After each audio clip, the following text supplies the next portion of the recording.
Welcome to टिकलेज academy. आज के video में इक्विलिब्रियम ये यूनिट का प्रॉब्लम नंबर 2 स्टडी करेंगे।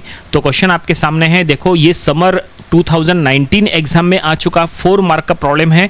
एग्जाम में सिर्फ क्वेश्चन आया था, कोई भी टाइप का डायग्राम नहीं दिया था। देखो क्वेश्चन में लिखा है a sphere of weight 450 newton rest in a groove of smooth inclined surfaces which are making 60 degree and 30 degree inclination with horizontal, find the reaction at the contact surfaces. तो चलो हम इसका सॉल्यूशन बनाएंगे। जैसा हमने कहा यहाँ पे कोई भी टाइप का डायग्राम नहीं दिया था एग्जाम में, तो हम यहाँ पे सबसे पहले डायग्राम ड्रॉ करेंगे। बिना डायग्राम के आप यहाँ पे सॉल्व कर नहीं पाओगे। तो डायग्राम कैसे ड्रॉ करेंगे, देखिए सबसे इंपॉर्टेंट है डायग्राम ड्रॉ करते समय गलती नहीं होनी चाहिए, इसलिए क्वेश्चन को प्रॉपरली अंडरस्टूड करके रीड करके उसको आपको डायग्राम में कन्वर्ट करना है। तो यहाँ पे लिखा है स्फीयर जिसका वेट दिया है 450 न्यूटन, और सबसे इंपॉर्टेंट आगे लिखा है रेस्ट इन अ ग्रूव। अब यहाँ पे ग्रूव मतलब क्या होता है, यहाँ पे वी शेप ग्रूव है। ग्रूव मतलब वो एक प्लेस होता है जहाँ के दोनों साइड्स में इंक्लाइंड सरफेसेस होते हैं।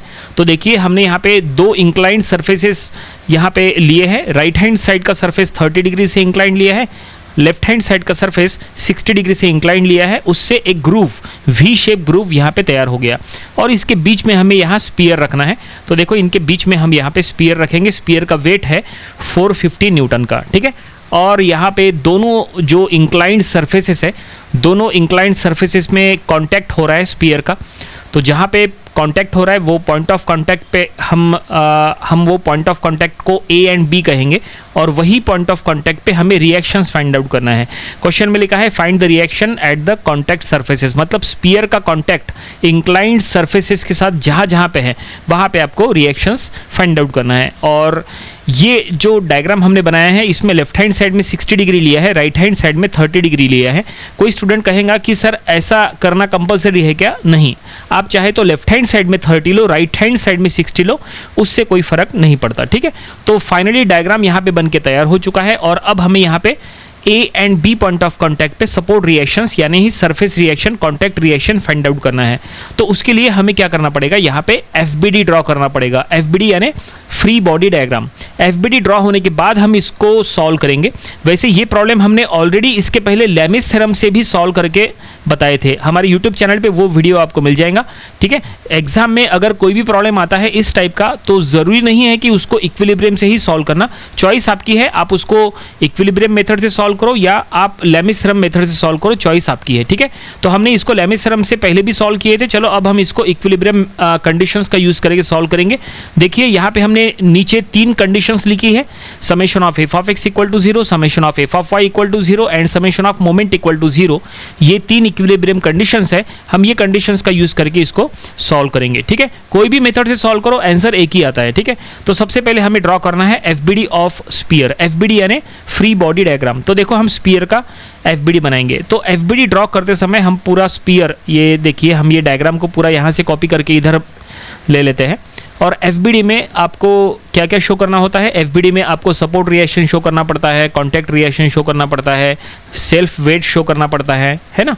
और अगर इंक्लाइंड फोर्सेस है तो उनको रिजॉल्व करना पड़ता है बाय यूजिंग एंगल। तो ये सब आपको एफबीडी में करना होता है। एफबीडी कंप्लीट होने के बाद ही आप उसमें इक्विलिब्रियम कंडीशंस अप्लाई कर सकते हैं, ठीक है। तो देखो हम सबसे पहले यहाँ पे स्फीयर का वेट शो करेंगे। स्फीयर का वेट कितना है, 450 न्यूटन। तो वेट हमेशा सेंट्रली वर्टिकली डाउनवर्ड शो करना होता है। तो ये देखिए हमने स्फीयर का वेट शो किया है सेंट्रली वर्टिकली डाउनवर्ड, कितना है 450 न्यूटन का वेट शो करने के बाद हम सरफेस रिएक्शन शो करेंगे। सरफेस रिएक्शन बोलो या सपोर्ट रिएक्शन बोलो या कांटेक्ट रिएक्शन बोलो, एक ही बात है। अभी देखो ये स्फीयर जो 2 सरफेसेस के कांटेक्ट में है वहां पे हम सरफेस रिएक्शन शो कर रहे हैं, और सरफेस रिएक्शन हमेशा परपेंडिकुलर टू द सरफेस होना चाहिए। देखो लेफ्ट हैंड साइड में सरफेस रिएक्शन हमने शो करे और वो परपेंडिकुलर टू दैट सरफेस है। राइट हैंड साइड में भी हमने सरफेस रिएक्शन शो करे। चलो परपेंडिकुलर सिंबल हम यहाँ पे शो करेंगे। लेफ्ट हैंड साइड का रिएक्शन आर ए और राइट हैंड साइड का reaction R B. A point of contact पे आर ए, देखो आर ए हम यहाँ पे परपेंडिकुलर शो किए हैं, तो देखो यहाँ परपेंडिकुलर का सिंबल हम यहाँ पे बना रहे। और राइट हैंड साइड में बी पॉइंट ऑफ कॉन्टैक्ट पे आर बी, और वो भी परपेंडिकुलर है, ठीक है, आप देख सकते हैं, ठीक है। अब बताओ और कोई यहाँ पे स्फीयर का कोई और पॉइंट ऑफ कांटेक्ट है क्या? नहीं, बस 2 पॉइंट ऑफ कांटेक्ट थे, दोनों जगह हमने रिएक्शन शो करे। और अब हम यहाँ पे इक्विलिब्रियम कंडीशंस अप्लाई कर सकते हैं क्या? नहीं, फिलहाल नहीं, क्योंकि ये एफबीडी इनकम्प्लीट है। हमें इसको लेमिस थ्योरम से नहीं, हमें इसको इक्विलिब्रियम कंडीशन से सॉल्व करना है। तो ऐसे में ये एफबीडी को कंप्लीट करना पड़ेगा। कंप्लीट करने के लिए यहाँ पे जितने भी इंक्लाइंड फोर्सेस है उनको रिजॉल्व करना पड़ेगा। अब यहाँ पे आर ए और आर बी दोनों इंक्लाइंड हैं, तो हम क्या करेंगे, ये दोनों इंक्लाइंड फोर्सेस का एंगल फाइंड आउट करेंगे हॉरिजॉन्टल के साथ, और फिर हम इसको रिजॉल्व करेंगे। देखो हमने आर ए और आर बी जहाँ पे एक्ट हो रहा है वहाँ पे हॉरिजॉन्टल लाइंस वहाँ पे ड्रॉ कर लिए हैं। हम इसको दो पार्ट में डिवाइड करने वाले हैं इसलिए। और अब देखो वर्टिकल लाइंस भी हम ड्रॉ कर लेते हैं, क्योंकि हमें दोनों इंक्लाइंड फोर्सेस को दो दो पार्ट में डिवाइड करना है। चलो हम आपको सबसे पहले आर बी को रिजॉल्व करा के बताते हैं, दो पार्ट में डिवाइड करा के बताते हैं।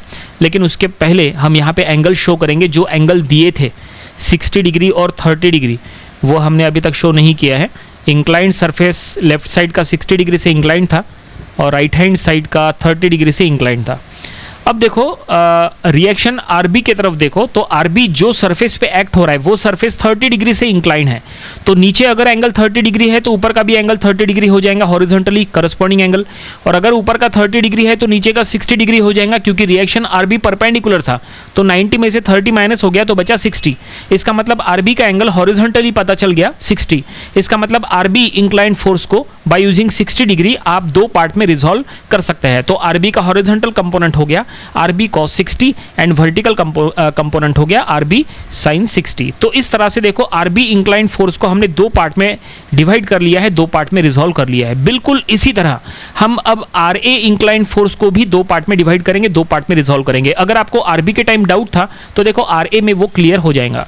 तो देखो आर ए जो इंक्लाइंड फोर्स पे एक्ट हो रहा है वो जो इंक्लाइंड सरफेस पे एक्ट हो रहा है वो इंक्लाइंड सरफेस 60 डिग्री से इंक्लाइंड है। तो ऊपर का एंगल देखो 60 डिग्री हमने शो किए, उसका नीचे का एंगल 30 डिग्री हो जाएगा। 90 माइनस 60 30 डिग्री। इसका मतलब आर ए का एंगल हॉरिजॉन्टली 30 डिग्री हो गया। तो आर ए को हम 30 डिग्री का यूज करके रिजॉल्व कर सकते हैं। सो आर ए का horizontal component R A cos 30, तो vertical component R A sin 30। ठीक है, तो ये देखिए फाइनली हमने आर ए इंक्लाइंड फोर्स को भी दो पार्ट में डिवाइड कर लिया है। और इस तरह से ये पूरा एफबीडी यहाँ बन के तैयार है। एफबीडी यानी फ्री बॉडी डायग्राम ये पूरा बन के तैयार है। आर ए और आर बी दोनों का जो डायरेक्शन है वो इनवर्ड है towards the centre of sphere. तो ऐसे में उनके रिजॉल्व कंपोनेंट्स का डायरेक्शन भी इनवर्ड रहेगा। ठीक है, और अब चलो हम यहाँ पे इक्विलिब्रियम कंडीशंस अप्लाई करेंगे। इक्विलिब्रियम कंडीशंस में हम यहाँ पे सिर्फ दो कंडीशंस अप्लाई करेंगे, summation of F of X equal to 0 and summation of F of Y equal to 0। ठीक है, एक मिनट, ये कंडीशंस को हम साइड में कर लेते हैं क्योंकि हम नीचे सॉल्व करने वाले हैं। तो चलो फर्स्ट कंडीशन अप्लाई करेंगे, summation of F of X equal to 0। Summation of F of X यानी समेशन ऑफ हॉरिजॉन्टल फोर्सेस, जितने भी हॉरिजॉन्टल फोर्सेस है उनका समेशन। रूल ये है कि हॉरिजॉन्टली राइट साइड जाने वाले फोर्सेस को प्लस लेना है। So R A cos 30 right side जा रहा है plus, R B cos 60 left side जा रहा है माइनस, इक्वल टू 0। बस दो फोर्सेस इक्वेशन में आएंगे।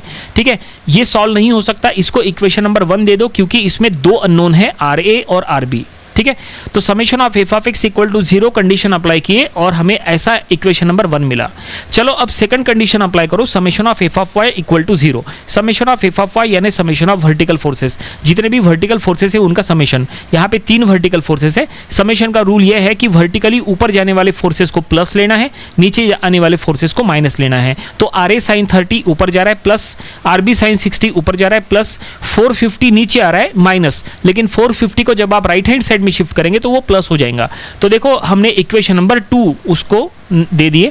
ठीक है, तो यहाँ पे आप देख सकते हैं summation of F of X, summation of F of Y, दो कंडीशंस हमने अप्लाई करके दो इक्वेशंस यहाँ बना लिए हैं। इक्वेशन नंबर 1 में दो अननोन है R A R B, equation number 2 में भी दो अननोन है आर ए आर बी। इसका मतलब ये दोनों साइमल्टेनियस इक्वेशंस है। अब ये दोनों इक्वेशंस को सॉल्व करने के लिए आपके पास दो ऑप्शन है, या तो आप कैलकुलेटर का यूज करो या तो आप मैनुअली सॉल्व करो। अगर आपको मैनुअली सॉल्व करना है तो या तो आप सब्स्टिट्यूशन मेथड का यूज करो या एलिमिनेशन मेथड का यूज करो, आप आर ए आर बी का वैल्यू आसानी से निकाल सकते हैं। लेकिन अगर आपको एग्जाम में कैलकुलेटर अलाउड है तो आप क्या करो, ये दोनों इक्वेशंस को कैलकुलेटर में आप डायरेक्टली सॉल्व कर सकते हैं, कोई दिक्कत नहीं आएगी। ठीक है, तो चलो हम यहाँ पे कैलकुलेटर का यूज करेंगे। तो हम यहाँ पे ये दोनों जो इक्वेशंस है आर ए आर बी, दोनों इक्वेशंस में जो सभी के कोएफिशिएंट्स है वो हम कैलकुलेटर में पुटअप करेंगे और यहाँ पे हम आर ए आर बी का वैल्यू आंसर निकालेंगे। तो हमने यहाँ पे सॉल्व कर लिया है हमने अपने कैलकुलेटर में, और हम यहाँ लिखेंगे therefore from equation number 1 and 2 so R A का वैल्यू आ चुका है 225 न्यूटन, ठीक है। और आर बी का वैल्यू यहाँ पे आ चुका है, एक मिनट, आर बी का वैल्यू है 389 क्या था 389.711 न्यूटन। तो ये देखिए फाइनली हमने R A R B find out कर लिए। क्वेश्चन में जो फाइंड आउट करने के लिए कहा था वो हमने फाइंड आउट कर लिए। क्वेश्चन में कहा था find the reaction at the contact surfaces, मतलब ए और बी पॉइंट ऑफ कॉन्टैक्ट पे रिएक्शंस फाइंड आउट करना था बाय यूजिंग इक्विलिब्रियम कंडीशंस। हमने ये सॉल्व किया है। आप चाहे तो यही प्रॉब्लम लेमिस थ्योरम से सॉल्व करो, उसके थ्रू भी बिल्कुल यही सेम आंसर आएगा, कोई दिक्कत नहीं है, बिल्कुल सेम टू सेम आंसर आता है, ठीक है। तो ये प्रॉब्लम यहीं पे कंप्लीट हो गया। आई होप आपको ये पूरा प्रॉब्लम, पूरा एफबीडी कैसे हमने ड्रॉ किए, कैसे सॉल्व किए, सब आपको समझ में आया होगा। ये प्रॉब्लम आपको अपनी प्रैक्टिस बुक में जरूर से सॉल्व करके देख लेना चाहिए। तो ये था इक्विलिब्रियम, ये यूनिट का प्रॉब्लम नंबर 2। इसके पहले का एक प्रॉब्लम वो भी आप स्टडी कर लीजिए, और इसके आने वाले दिनों में हम इसके और भी नंबर ऑफ प्रॉब्लम स्टडी करेंगे ताकि इसकी और अच्छे से प्रैक्टिस हो जाए। तो मिलते हैं नेक्स्ट वीडियो में। Thanks for watching this video.